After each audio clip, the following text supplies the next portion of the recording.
Okay, hopefully everybody can hear us. Everybody hear us? Yes. First of all, that was a fabulous performance. The questions that I had, I can throw really out the door.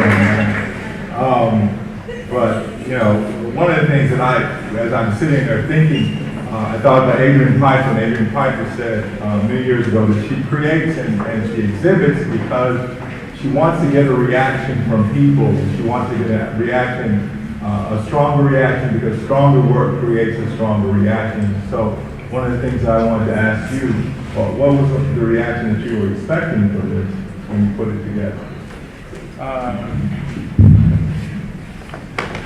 I don't know if I would. I guess it is a reaction, but I think what I was basically expecting or hoping that people would like just kind of find a way to pause, think about mortality or death. I see that I have some funny friends, so I guess it also, you think about the people around you. You know, initially I was thinking about how people would think about themselves. You know, like this kind of reflection, looking at you know, Sartre talks about it, double consciousness. Du Bois talks about how like another presence kind of has, you know, kind of sets the precedent of how you see yourself and what the lens you see yourself in. And I think in addition to that, you also, according to what I kind of heard, seemed like there's also this thing about how you see yourself in relation to other people, not just how's a mirror for yourself. So I think that was kind of some of the things I think that in terms of the performance is how we see each other in terms of our relation with each other. Right. In addition to like death, the absence of not being here. Yeah. You know, one of the things that I found really interesting is that a lot of times in the art world, in art criticism, you know, there's this prejudice that the work has to stand on its own intent. You know, it's got to stand by itself. So do you think that this performance and the installation as a whole corroborated that point, or was it in denial of that? I think the work stood on its own, but my idea of a successful work is the connectivity to the viewer and how they are part of it, which is why I'm glad that AA and Trent was a part of the whole schema of things, but the fact that, you know, the call and response, you know, all of these things are things that I find successful and are necessary for the work to stand on its own. Otherwise, I think it's just all in my head. It's all in my head. Which is a black imagination. Well, that's another story. we probably get to that. But, you know, I think with this performance and this work, there's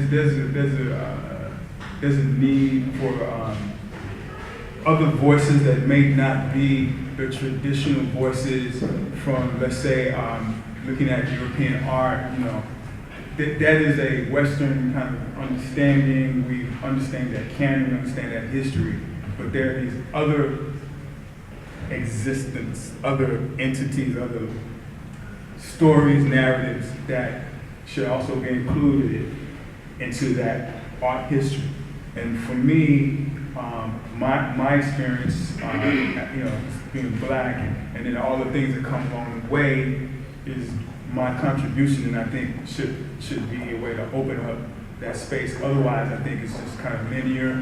I think it's one-dimensional. I think it's elitist, and I think that should be kind of broken down. You know, that's my opinion, and I know a lot of people like, you know, but this is things you're doing may not be considered like this kind of art, historic kind of timeline and pull it back. But you know, I'm looking at you're looking at I'm looking at KRS-One, who thought of his own philosophy. I mean, he had made a song about it. You know what I'm saying? So to me, that's an addition. That's part of my culture. You know what I mean? I think that should be just as as level as you talking about philosophers. You talk about people like Baudrillard, or you're talking about artists, even like somebody like Andy Warhol. You talk about his kind of idea in terms of consumption. I mean, you got cats in New Orleans who brought the word bling into our conversation, and that is consumption as well. To me, that is art as well. Okay, so from what I'm hearing on that sounds like Black Power to me, because Black Power to me, from Stokely, deals with how Black people talk about things that are necessary and acceptable for them without sanctions from the white world. Right. So is that really, and it's also talking about language. Yes. Because one of the things that I found interesting about this was that in order to get into it, you had to listen, and I think that's one of the things that gets lost. And the whole thing is the listening aspect of this particular piece. But I'd be remiss in not asking about this. So how did you come about with creating the work, and how did you come about envisioning the environment? Creating the work is, I think in 2011, 2010, I was making these drumsticks that only Valerie Cassell, who was interested in showing, nobody else was interested in studying, just my friend in the studio. Those are cool. Dion, oh yeah, I like those sticks. Like, yeah, well, it's about as far as they're going, I've seen it. But, I'm glad that, I had the opportunity to show. So from that point, there's a whole lot of things that I've done in terms of my work and in terms of just experience and observations and all that kind of brought it to this point. And to this point, I was thinking about some of the things that gets overlooked, in terms of like what people consider Black artists, quote unquote, in terms of their art making and the subjects that they talk about. Right. And this particular subject is about death. It's also about like memory, but it's also this kind of thing of subconscious and how we look at things and what triggers things from the memory in terms of retrieving these past histories and placing these out and not having action, but the moment before action. Okay. And the moment of reflection. Okay. Within that space. That's it. But that was one of the things I want to talk to you about, because there's a real thin line between meditating and then thinking about something and then that mystical experience, and then particularly as it relates to this show, this whole thing about loss. So there's this thin line between the meditative state and then you could easily go over into rage. We were talking about war slipping into darkness. Right. And so how do you navigate that line? Because it's here. Yeah. I don't know. I don't know how to navigate it. I only can look at the summation of the things that I'm interested in terms of that subject matter, mm-hmm. and see what works and what doesn't work. And what I come from like hip hop background, and in that performative type of place, it's all about the crowd and you, right?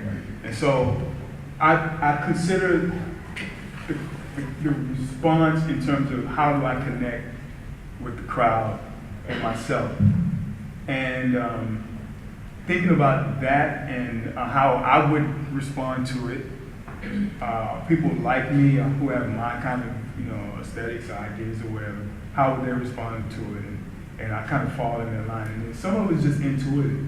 I mean, it's a feeling, you know what I mean? It's right. Like I was talking to Flash. I don't really go to church, I don't really go to church. I used to go to church a lot when I was young, but I can listen to a song, and this brings us back to memory and sound. Mm-hmm. I listen to a song, and that song can take me back to the very place that, listening to my mom or my grandmother or my aunt or whoever, listening, the songs, and I can get very emotional on the spot. It was a song that Flash was playing in the studio. I was like, cut it off. Yeah. Because it took me there. Right. It was vibrations. Right. So Well, that's what I the think smell did to me. Did I even go? Did I answer that question? Yeah, but that's what the smell did to me. Yeah, it smells. You know, because when I came into the space, because I don't normally do openings, and so I came to his opening, and I smelled. It was like I was 9, because I used to go to barbershop and they used to play spray the the beautiful people use Afro sheen. So they would spray the strawberry scented, and I swear I was 9 years old in Mr. Bass barbershop where none of the drawers closed, all the doors were open, and it had the big piles of hair in the corner. So talk to me about hair. Man, we're gonna run out of time. No, but I want to talk about hair. I want to talk about hair in this. Yes. And Right. particularly since you say you want to talk about the black body and everything that happens here dealt with the black body, but the black body is not here. Right. So that's the only remnants of the black body. Yeah, and that is like this kind of thing about invisibility and visibility. Right. And so yeah, I think one thing about the hair is black people hair is vast conversations from political, from aesthetic, from communication, from spiritual, for their own personal, trying to kind of just fit in or fit out, politics, economics, and even business, to where these things could work for you or work against you. A lot of people, I'm sure you read these stories where some people were not allowed to work at certain places because of their hair, and its natural state for black people. That's an issue. The other issue, I think, is in terms of that stuff, is about, and I'm not going to dwell on that, but in terms of like community, that hair is synthetic and human, and which I collect from like barbershops, and so for me, that is like this kind of gathering that hair without the body has this kind of still commune kind of fellowship feel to it. And I don't feel like those pieces are not just working alone. It's like it's all of these people that I don't even know about. Right. And that goes back to this kind of thing about energy. It goes to this thing about when we are all connected in some way. Mm-hmm. A lot of those pieces are I think it's in Ndebele in South Africa, and how they paint their homes. Okay. And they tell these stories with how they paint their homes. And so I kind of thought about like these geometrical shapes, because they are geometrical shapes that they use, right? In colors. These geometrical shapes are not just like random, arbitrary kind of geometrical shapes. These pieces are significant and have content to the titles in terms of like location, in terms of like individuals. Like one piece is called Leonora Draper, which and it's Chicago. The image of Southside Chicago turned upside down. Who was an activist and who was killed last year? She was an activist for Chicago, and stuff that's going on in Chicago in terms of gangs. But she was murdered, right? And so there's this thing about that body and that kind of blackness and represented in this kind of abstract way, but it's not necessarily abstract in terms of me understanding that those circumstances and situations. Right, or us connecting with them, right? The title, you talked about title. Talk about the title. How'd you come up with the title? See, because I mean, everything in the performance, everything here deals with hearing. For me, it deals with hearing and listening, and learning how to listen. Well, it's also too about, like, again, invisibility. Well, it's a play on words with like the cliche term that police use. They say nothing to see here, get along. We just shot this guy, but don't worry about it. Everything's gonna be okay. That kind of thing. And then this is the other thing about dealing with sound and light and how those things trigger memories. How we don't see things right away because of like this society. Like right now, it's like very fast paced.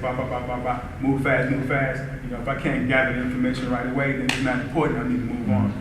So it's like for me, the fact that there's a thing called darkness adaptation, and that's when your eye adapts to the darkness, right?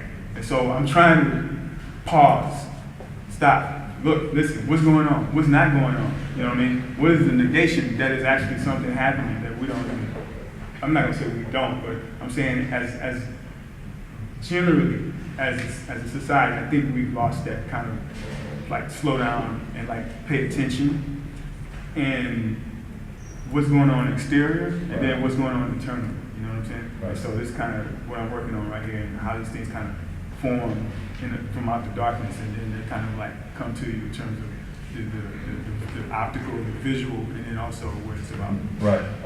One of the other things that, during the performance was this whole distortion that heightened the disconnect, and so this whole thing as Maurice is preaching, Flash would be on the box and he would distort it. Right. So, and particularly as it relates to hearing, because you've got to get near the wall to hear the eulogies. Right. And so, why did you pick those particular eulogies?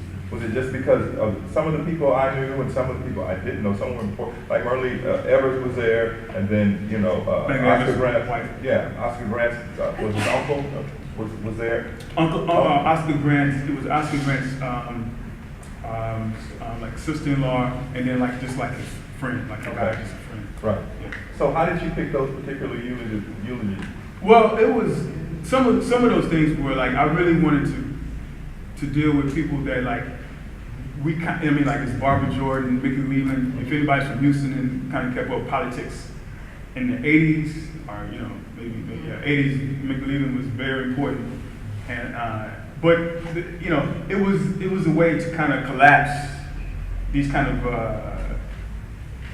identities in terms of who's important and who's not. Mm-hmm. I think we all are important. I think the deaths all our deaths have some significance in our lives. And so I thought about picking people that we all know, or at least in the public eye, have this kind of cachet, and then people we don't know, and some of the people we don't know that were killed, they were considered nobodies at that time, right? And so I just thought it was interesting to put that in, and then Emmett Till's mother talks. Mm-hmm. So we know how that comes along. So to me, it was also like building this song or something where there's things happens, which would be these people that we know, and then these other people we don't know. It's kind of like the improv part of it. Like let me something I know may not happen. Like some things happen I didn't expect to, but it worked in terms of the performance. So if you kind of associate that with the people we don't know as an improv, and the people we do know as like the steady, purposeful, intentional kind of rhythm of the song is kind of how I thought about it.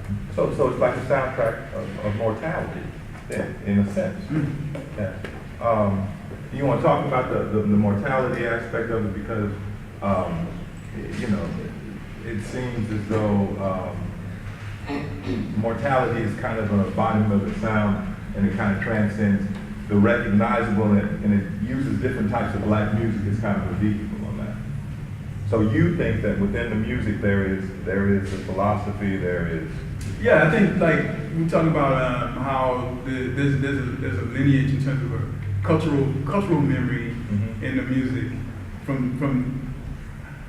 I know it's spiritual, but I just can't. But it came across as spiritual. Yeah. It came across very, very much as spiritual. The blues, for me, the blues is in every music that black people have made, in some form or fashion. No, I mean like it came across like you could put this next to the Upanishads, you could put it next to the Bhagavad Gita, you can put it next to the scriptures, you could put it next to that's the kind of spirituality. Okay. Yeah, that I felt in it. And particularly with the performance.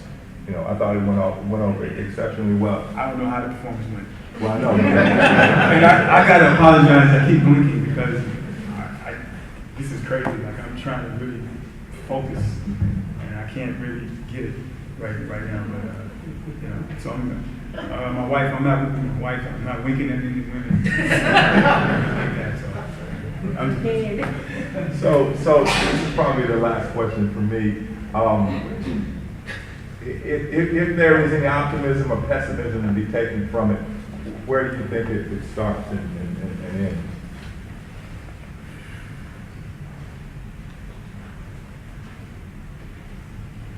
in a sense, the pessimism and optimism is a human thing. But in terms of what I'm thinking about, I think it ends and begins at like realization, you know, like and reflection. I think it starts with the individual internally, you know.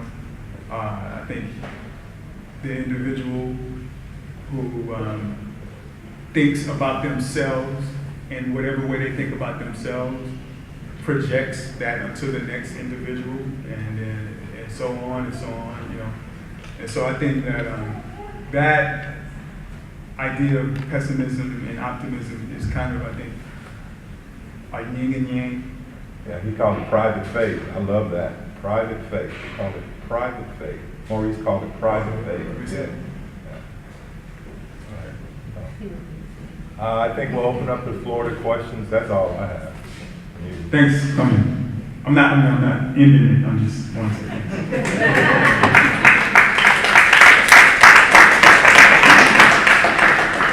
Any questions? Just a quick comment. The woman sitting next to me in the front row, we were thinking from your perspective, laying the cost of people walking by, how that would. Well, you know what's interesting about that? That was I was in a meditative state, and I could feel debris floating, touching my skin, and it's like, oh man, I'm going to move, I'm going to scratch, it's going to be over, I'm going to get kicked out, you know. But it's like it is the thing about, like I said, it's like this thing about how you start to listen. It's changed. I could hear when Angela started walking, I heard every step, and I was immediately thinking about how her body moves when she was walking. And then I started thinking about the space between people talking, you know, and it's really like interesting. I don't necessarily advise people to do that, get your casket, but it's interesting to separate yourself. You know what I mean? It seems like you're stepping outside of yourself. And in terms of, you may not know my work, but in terms of some of the things I'm interested in is like dreams, and I'm interested in like the kind of imaginative kind of pushing yourself from like this reality. You know what I'm saying? So there's a connection, but I did start sensing like getting a higher sense of stuff, and even of myself. You know? Wow. Yeah. Anybody else? No? All right, guess we'll blow them away. Well, thank you all for coming. I enjoyed it immensely. Thank you, my brother. Yes, sir.